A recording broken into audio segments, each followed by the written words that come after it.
Buenos días a todos, presidente, alcalde, consejera, autoridades, periodistas y compañeros y amigos en general. Muchas gracias por venir a este acto, que es un acto sencillo. Recordemos en la época en la que estamos, donde no podemos hacer actos multitudinarios, pero creo que el motivo de hoy sí que lo merecería, porque recordemos que venimos de un estado, de un triple estado de emergencia. El sanitario, afortunadamente, parece que va remitiendo. El estado de emergencia económico parece que también empezamos a ver algún brote verde y, por supuesto, el medioambiental sigue.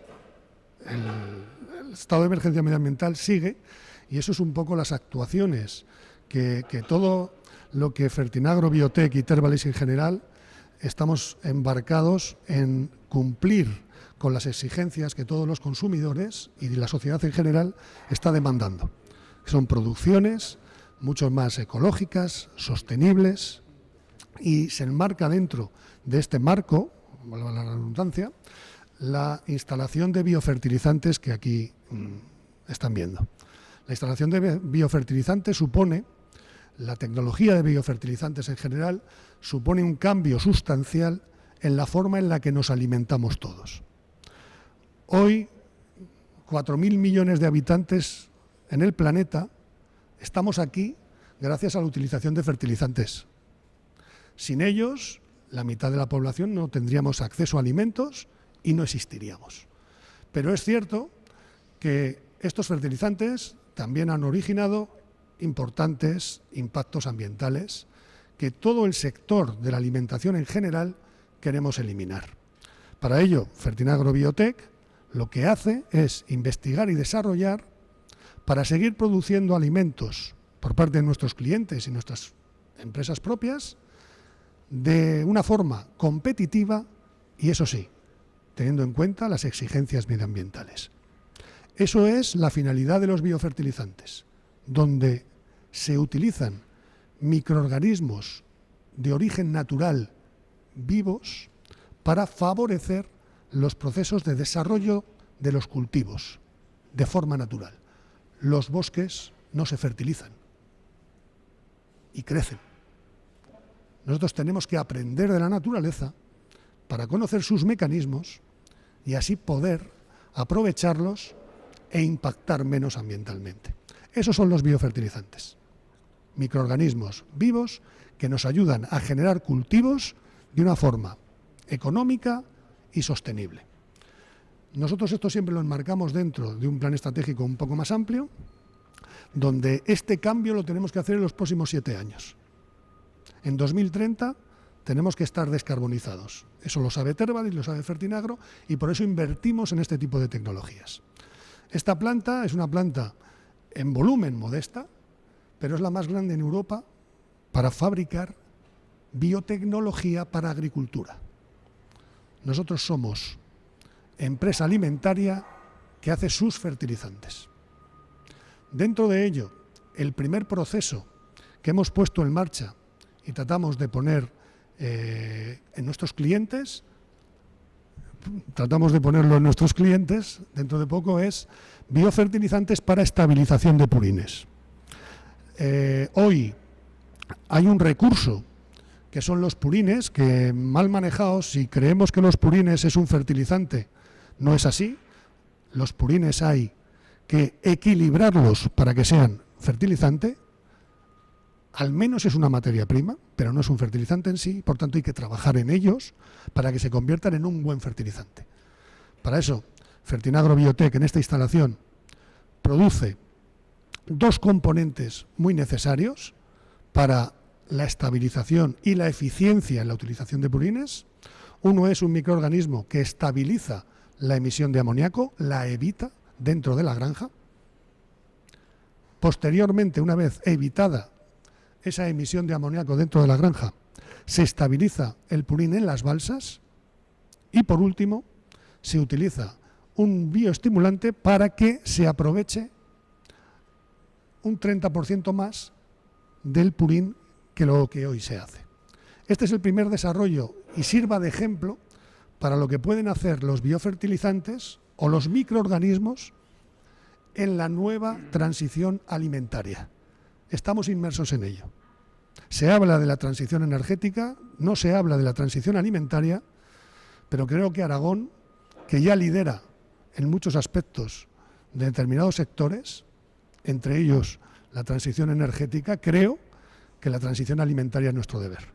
Y para ello Fertinagro pone su granito de arena con tecnologías de última generación para minimizar los impactos ambientales y que sigamos teniendo una alimentación sana, sostenible y asequible. Sin más, muchas gracias.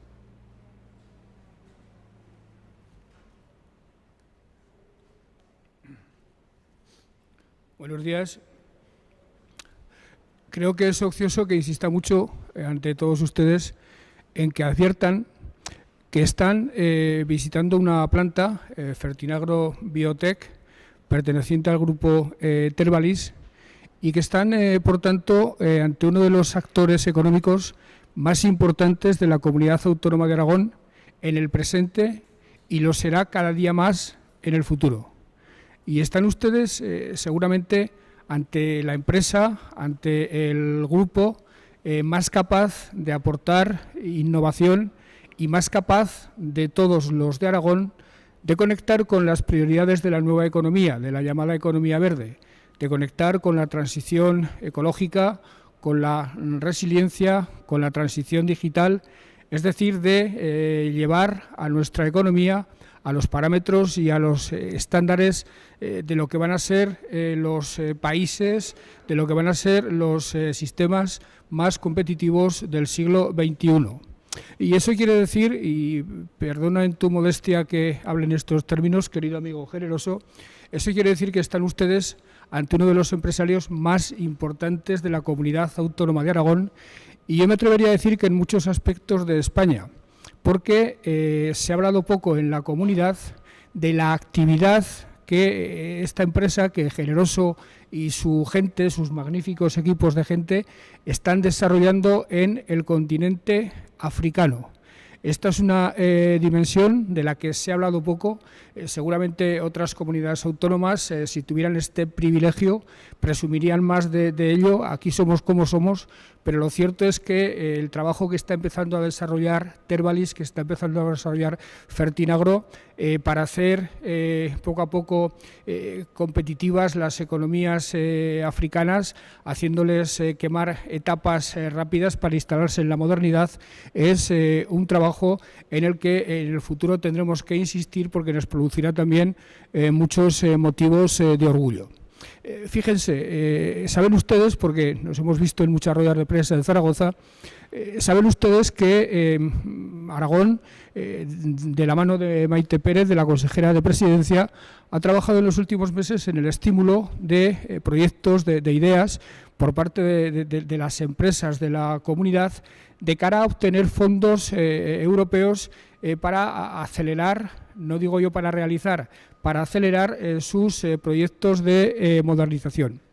Hay una línea estratégica, la tercera, dentro de esos fondos europeos, que es la que tiene que ver con la economía circular en sentido amplio y que pretende que en los próximos años Aragón aumente en un 20% su capacidad de producir alimentos, reduciendo en un 50% las emisiones, midiendo desde el 20 al 26 y reduciendo en un 40% los elementos desechados en los distintos procesos productivos. Ahí hay un elenco de proyectos, de ideas absolutamente admirable, proveniente de muchas empresas de la comunidad, pero hay uno que a mí me llama mucho la atención y me interesa mucho como presidente de la comunidad y al que se ha referido Atares, que es el que tiene que ver con los purines, con la conversión de los purines para que pasen de ser un problema a ser un recurso para que se convierta en un fertilizante, estimulado también a partir de los microorganismos con técnicas similares o parecidas a las que se contemplan para otro tipo de microorganismos de fertilización de la tierra, lo cual nos va a permitir a Aragón estar a la cabeza en la solución de ese problema que es el que habitualmente utilizan los enemigos del desarrollo rural, los enemigos de las granjas, para desprestigiar a este importantísimo sector de nuestra economía. Pues bien, dentro de esos fondos europeos relacionados con la economía circular, la empresa Fertinagro, el grupo Tervalis, es uno de los más destacados por la calidad y por el empaque y el empuje de las ideas que presenta, incluida esta del purín, que por su cuenta ya están desarrollando. Porque hay que decir que muchos de los proyectos de Fertinagro y muchos de los proyectos de otras empresas aragonesas presentados a los fondos europeos no dependen para su realización exclusivamente de los fondos europeos. En realidad, los fondos europeos, en muchos casos, y esto es una suerte que tenemos, van a contribuir a acelerar procesos de inversión que se producirían en cualquier caso, con fondos europeos o sin fondos europeos. Yo creo que la provincia de Teruel está llamada a ser una referencia española en materia de economía circular y en materia de bioeconomía. Tenemos muchos elementos para postularnos a tener esa posición y ese reconocimiento en el conjunto de España. Creo que saben ustedes que los días, creo que 17, 18 y 19 de noviembre se desarrollará en Teruel, en el Colegio de Formación Profesional San Blas, un congreso de economía circular que nos va a situar de manera preeminente en el mapa de este concepto tan absolutamente novedoso y tan absolutamente fundamental de la economía del futuro. Un congreso en el que van a participar autoridades muy relevantes, tanto desde el punto de vista político como sobre todo desde el punto de vista científico. Eso se complementará con el trabajo que poco a poco va a ir desarrollando en una especie de reinvención de sí mismo el Centro de Bioeconomía Rural de Teruel, vinculado a la CITA, un centro de bioeconomía que, como todos ustedes saben, está en Platea, y eso concierta también o se une a los esfuerzos que el Gobierno de Aragón está haciendo en materia de economía circular a través, por ejemplo, de una orden que sacaba el pasado miércoles la consejera de Economía para dotar con 4 millones de euros una convocatoria de ayudas de I+D a las implantaciones nuevas y a las inversiones nuevas de economía circular en nuestra comunidad. Pues bien, en esa postulación de Teruel para ser una provincia referencial, una provincia ejemplar en materia de economía circular, ocupa también un lugar absolutamente protagonista el grupo Tervalis, ocupa un lugar absolutamente protagonista Fertinagro. Es más, me atrevo a decir que sin ese soporte empresarial absolutamente fundamental que ellos le aportan, esa postulación de Teruel sería absolutamente imposible. Pero no hace falta ni siquiera referirse a la inserción de Fertinagro en el ámbito autonómico, en el ámbito nacional, en el ámbito de Teruel. No hace falta ni siquiera referirse a esa grandiosa idea que ha tenido Generoso de extender, de expandir sus actividades y su interés por el continente africano. No hace falta ni siquiera recurrir a eso para llamar la atención sobre la potencia, sobre la importancia, sobre lo admirable que es esta empresa y este grupo. No hace falta recurrir a todo eso, sino que hace falta simplemente venir aquí y ver lo que esta mañana se nos está enseñando. Esto que está ocurriendo aquí es absolutamente pionero, no solo en Aragón y en España, es absolutamente pionero en Europa. Aquí se ha invertido mucho, si no me equivoco, en I+D, en investigación. Si podemos hablar de un proyecto, corregidme si me equivoco, de 26 millones de euros, 20 lo han sido en I+D y en el registro de las correspondientes patentes, y 6 millones de euros lo han sido en las inversiones materiales correspondientes.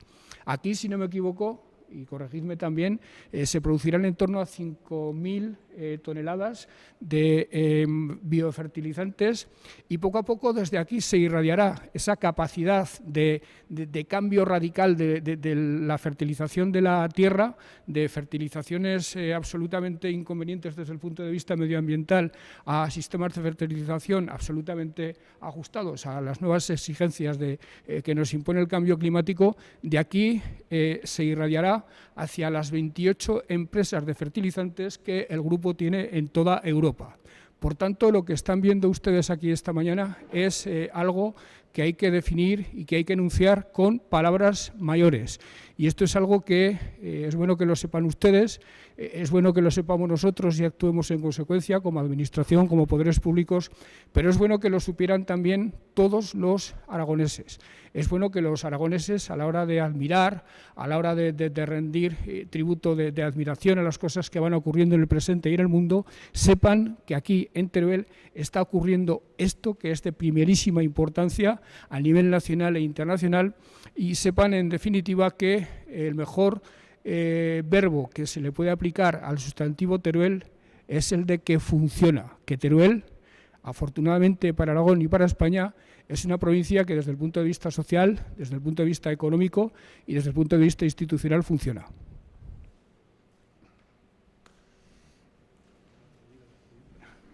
Tenemos que aplaudir, presidente. Aplauda, aplauda.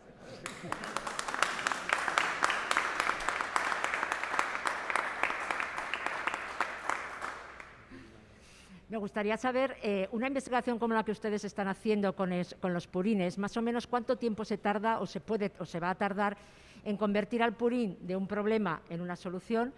Y por otro lado, ustedes aspiran a ayudas europeas, más o menos de qué cantidad estamos hablando de esas ayudas europeas que ustedes podrían aspirar. Y por último, una nueva transición alimentaria supone también una nueva mentalidad de los agricultores. ¿Cuesta mucho cambiar esa mentalidad o no? Buena pregunta. Sí. Empiezo por el final. La mentalidad que tiene que cambiar es la de los consumidores y no la de los agricultores. Y esa está cambiando cada vez más. Los agricultores al final están más que sensibilizados con este tipo de nuevas soluciones. Simplemente no tenían las herramientas necesarias. Tú mal puedes cambiar si no tienes herramientas para cambiar. Y eso es lo que ahora está sucediendo. Se está impulsando la investigación en ciencia y tecnología para proveer de herramientas para que los agricultores la usen y puedan suministrarnos los alimentos que nosotros reclamamos.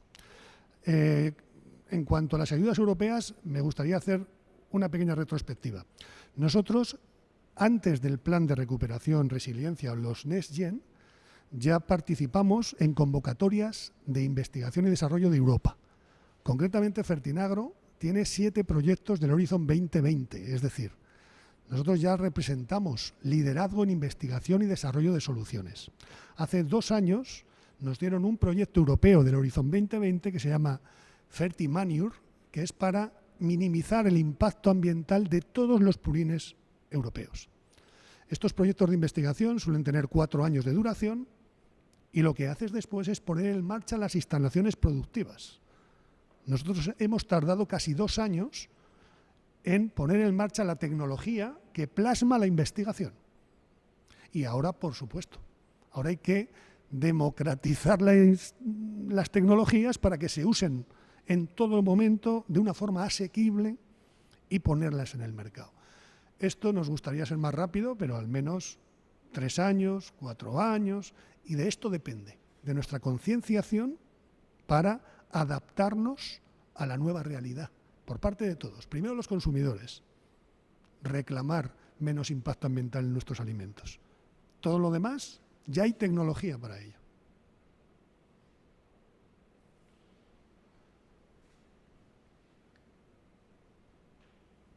¿Cuándo va a estar a pleno rendimiento la fábrica? ¿Cuánto dinero se ha invertido? Hablaba de 26 millones. ¿Y cuántos empleos?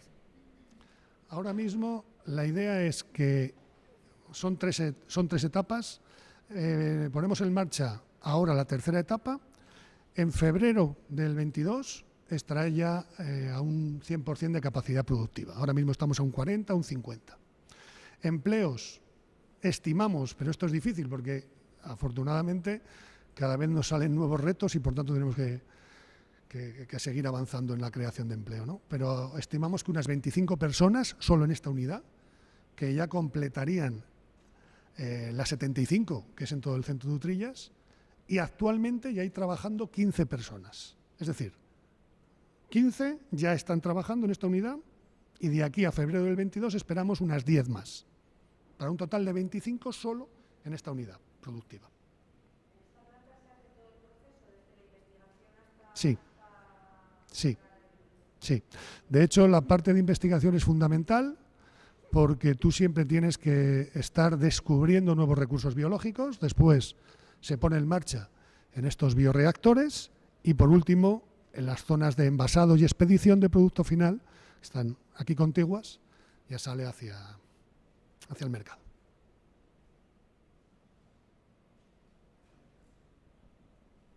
Pues ahora pasamos con el presidente. Varias preguntas tengo. Por un lado, usted ya ha anunciado que se va a... Una por una, por favor. ¿Una por una? Una por una. Vale, venga. Pues una por una. Usted ha anunciado que ya se va a volver a presentar a la reelección como secretario general, o por lo menos a las elecciones. ¿Cree que va a ser su candidatura única? ¿Cree que va a tener competencia en esa elección? No tengo ni idea. Las elecciones se convocan para darle la oportunidad a todo el mundo a que se presente. A partir del día 3 se abre el plazo de presentación de candidaturas que se ha de resolver y se ha de dirimir antes del día 9. Si el día 9 hay solo una candidatura, pues el candidato queda proclamado. Y si hay más de una candidatura, pues se abre el proceso electoral correspondiente. No le puedo decir ni me puedo anticipar a los deseos que otros compañeros o otras compañeras puedan tener. Pues cambiamos de tema y hablamos de Candanchú. Los alcaldes de la zona decían el otro día que el día 1 de septiembre era casi la fecha límite para poder empezar con las obras de mantenimiento y que esa estación se pudiera abrir.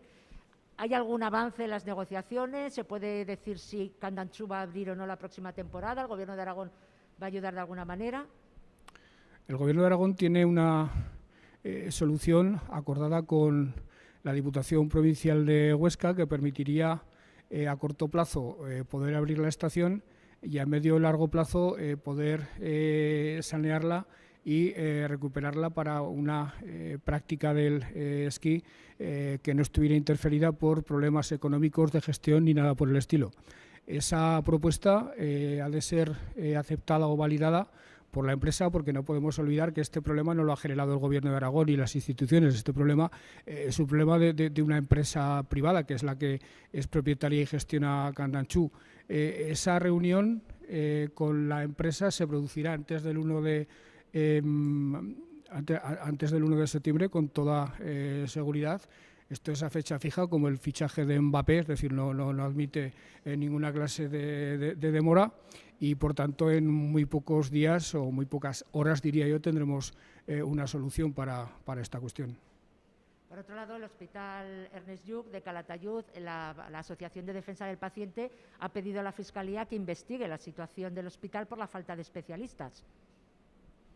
Me he enterado esta mañana al llegar aquí, me lo ha comentado alguien de ustedes, no tengo ni idea de esta denuncia, desde luego novedosa sí que es. Esto que yo sepa no ha ocurrido en Europa Occidental jamás, pero bueno, puestos a ser innovadores, a lo mejor lo podemos ser también en esta materia.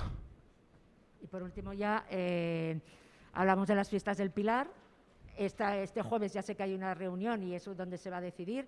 Ha habido una especie de rifirrafe, usted sacó un tuit que venía a decir como que no sería conveniente celebrarlas, el ayuntamiento está empeñado, ¿sigue opinando que sería mejor no celebrarlas? Yo no diría que ha habido un rifirrafe, es más, yo me he ocupado mucho en evitar que se pudiera dar esa impresión de rifirrafe, porque si algo tiene que prevalecer en la gestión de todo lo relacionado con la COVID es la prudencia, la sensatez y la unidad de criterios. Ahora bien, prudentes y sensatos hemos de serlo todos. Ya sé que recae sobre el Gobierno la responsabilidad fundamental, exclusiva de la gestión sanitaria de la pandemia. Ya sé que recae sobre el Gobierno una responsabilidad muy importante en resarcir a los damnificados de los daños económicos que les puedan producir nuestras medidas, pero la preservación de la salud, la preservación de la vida de los aragoneses nos incumbe absolutamente a todos y creo que todos tenemos que ser responsables. Todos, el Gobierno, los ayuntamientos, absolutamente todos. De hecho, hay muchos ayuntamientos que no solo han secundado la orden del Gobierno de no celebrar fiestas, sino que además lo han hecho con pleno convencimiento y poniendo todos sus medios a funcionar para que las fiestas del año 2022 no se produjeran ni se celebraran desde ningún punto de vista. Otra cosa es que se consiga eso del todo, porque bueno, pues los ciudadanos dan la impresión de que están ansiosos de fiesta y están ansiosos de salir a la calle con toda normalidad, algo a lo que creo que desde los poderes públicos hay que responder con nuevos llamamientos a la prudencia, con nuevos llamamientos a la responsabilidad. Esto va bien, hemos llegado al 70% de vacunación antes que la mayor parte de las comunidades autónomas españolas. Ahora se habla de que para conseguir la inmunidad, y voy a utilizar una palabra que no me gusta nada, de rebaño, hay que llegar al 85, al 90%. Yo estoy convencido que a esa cifra llegaremos pronto, pero entre tanto hemos de seguir siendo absolutamente responsables por nosotros y por los daños que nuestra responsabilidad pueda causar a personas vulnerables en residencias o en otros ámbitos. En este momento la evolución de la pandemia en términos de contagios está en una curva claramente descendente. Ya veremos a ver qué pasa con el efecto de las no fiestas de algunos lugares. Confío en que no alteren demasiado esa dinámica de descenso de la incidencia a 7 y a 14 días. Y respecto a las fiestas del Pilar, creo que hay una reunión el día 2 de septiembre con los ayuntamientos, con la Federación Aragonesa, una reunión que preside Maite Pérez, y ahí se tomará la decisión correspondiente. La idea del Gobierno ha sido siempre causar los menores daños económicos posibles con sus decisiones, pero teniendo absolutamente claro que por encima de la economía está la salud y la vida de los aragoneses, que deberían ser considerados como algo que no tuviera lugar, o sea, algo que no suscitara ningún tipo de discusión, porque si uno adquiere la enfermedad, y ya no digo si uno se muere, eso es irremediable. No hacer fiestas en el año 22 no pasa nada, ya las haremos en el año 23. Descenso de los contagios, pero sí que han subido las hospitalizaciones. Hablaba usted que de momento estábamos en curva descendente, pero preocupaban esas no fiestas. ¿Cree que la semana que viene, el inicio del curso escolar, la vuelta de vacaciones, puede hacer que preocupe la situación en Aragón? Tenemos un banco de pruebas formidable en lo que fue el curso 2021. Estuvimos todo el verano preparándolo, muy preocupados de lo que pudiera ocurrir. Pensábamos que el curso escolar iba a ser muchísimo más complicado, muchísimo más problemático desde el punto de vista de los contagios, desde el punto de vista de la COVID, y lo cierto es que la comunidad educativa respondió de manera absolutamente admirable y se demostró que, como decíamos nosotros al principio, la escuela era un lugar seguro. Este año, con el avance de la vacunación, que en las próximas fechas será más determinante todavía, entiendo que la escuela va a ser un lugar más seguro todavía. Otra cosa es que, llegado septiembre, la normalización de la vida social y económica siempre apunta a ciertos riesgos de aumentos de contagios, pero esto lo tendremos que ir viendo sobre la marcha, porque si hemos aprendido algo de la COVID es que no sabemos nada de la COVID. Nos sorprende semana tras semana. Hemos tenido que ir todos en el mundo mundial, no en España, en el mundo, improvisando medidas, reaccionando a los problemas que se nos iban planteando. Es verdad que algo más sabemos, pero hacer pronósticos siquiera 15 días en un asunto como este de la COVID nos parece absolutamente aventurado. Hay que remitirse a lo que nos dicen los que saben, que es que hay que llegar cuanto antes al 90% de vacunación, y a partir de ese momento, eso es lo que nos dicen ellos, seguramente podremos empezar a considerar que la pesadilla ha quedado atrás o ha empezado a quedar definitivamente atrás.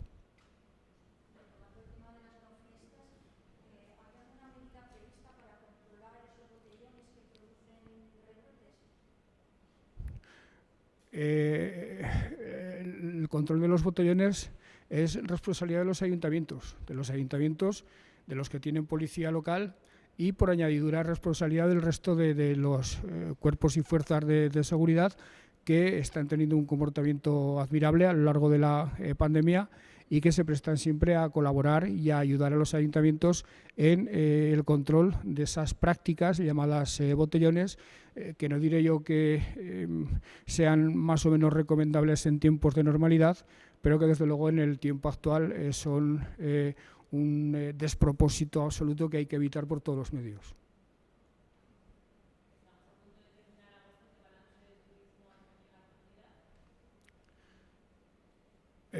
Bueno, estamos en una provincia, buena parte de cuya economía se asienta sobre el turismo, y creo que no me contradirá el delegado del Gobierno ni el resto de los turulenses aquí presentes, el alcalde, el presidente de la comarca.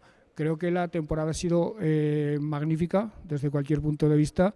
En algunos casos se han superado las cifras del año 2019. En general se han llegado a las cifras del 2019, y esto teniendo en cuenta que además quedan por utilizarse buena parte de los bonos.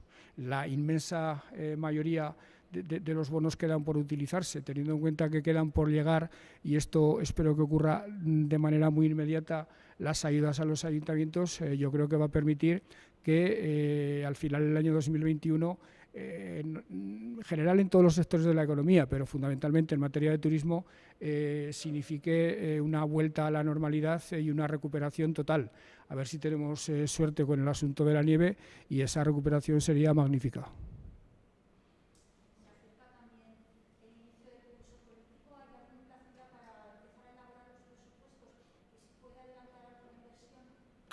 Estamos elaborándolos ya, el consejero de Hacienda los está elaborando. Unos presupuestos son siempre una cuestión difícil de hacer, entre otras cosas porque las necesidades, las inversiones que uno querría hacer sumadas una detrás de otra suponen mucho más dinero del que realmente tenemos disponible. Se trata de hacer esas cuentas, se trata de cuadrar esas cuentas, pero yo espero que incluso en fechas más tempranas de lo que ha sido habitual en la historia de la Comunidad Autónoma de Aragón, el Gobierno pueda llevar a las Cortes el presupuesto.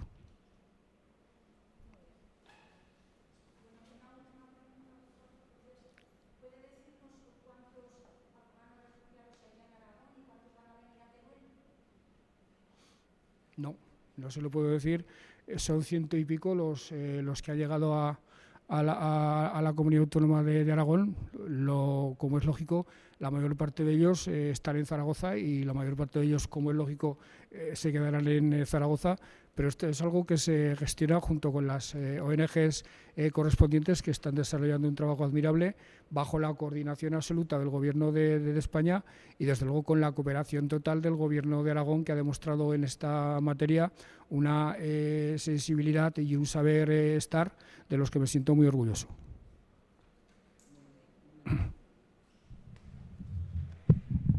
Bueno, yo no os quiero aburrir mucho, simplemente daros las gracias, querido presidente, queridas autoridades, queridos periodistas y querido equipo de la casa, daros las gracias por asistir a este acto. Entendemos que esto está en la línea del crecimiento de todo lo que es biofertilización. El cambio va a ser tan importante en el mundo como está siendo lo de las energías renovables. Pues el tema de la biofertilización va a ser lo mismo. ¿Cuánto tiempo va a costar? Pues yo creo que bastante poco, porque va todo muy rápido. Y también querría añadir que nosotros desde Fundación Tervalis, pues lo que estamos haciendo también es ayudar, además de lo que estamos haciendo en los diferentes talleres donde hay trabajando 120 chicos y chicas con algún tipo de capacidades diversas.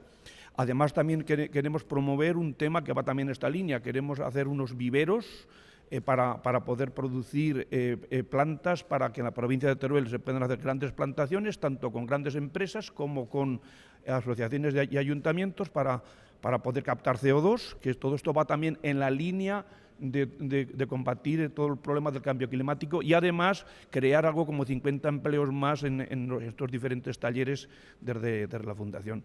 Y os animaría a todos que todas estas cosas, como tú bien preguntabas, la concienciación empieza por ti, por todos. La concienciación empieza por todo el mundo. Y ahora mismo, gracias a Dios, hay una gran petición por parte de la punta final, que es el consumidor, que obliga a que se conciencie el productor, que es el agricultor, y todos los que producimos insumos para la cadena. Y vamos, entre todos tenemos que luchar claramente por el cambio climático y hacer en la medida de lo posible, como bien decía el presidente, ayudar también nosotros estamos haciendo cosas muy importantes en África, vamos a hacer crecimientos importantísimos en África, y también desde Teruel, pues Fundación Tervalis, además lo que está haciendo también va a contribuir a todo el tema de la captación de CO2, como creo que nos corresponde a todos, ¿vale? Muchísimas gracias, presidente, muchísimas gracias.